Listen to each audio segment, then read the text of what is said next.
በስደቷ ወቅት ለምን ይበላሉ? ሞቱ ብለን አናዝንም። ግዴታ አይደለም። እከሌ ይጾማል እከሌ አይጾምም። እንግዲህ ጾም 3 አይነት ነው ያለው። ሁለተኛ ውበቷ ሁሉን ይማርካል። ባርነት ዘመን ምሳሌ ነው። የጨለመው ዘመን ምሳሌ ነው።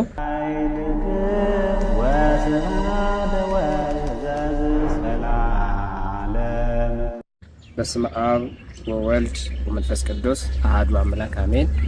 ይትባረክ እግዚአብሔር አቡነ ለእግዚእነ ኢየሱስ ክርስቶስ ዘፈጠረነ ከመ ናምልኮ በጽድቅ ዘአሰርገዋ ለሰማይ በስነ ከዋክብት ወለምድርኒ በስነ ጽጌያት ምድርን በጽጌረዳ አበባ ሰማይን በከዋክብት ያደመቀ በእውነት ያለ ሐሰት እናመልከው ዘንድ የፈጠረን የሰራዊት ጌታ እግዚአብሔር አምላካችን ስሙ ዛሬም ዘወትርም የተመሰገነ ይሁን።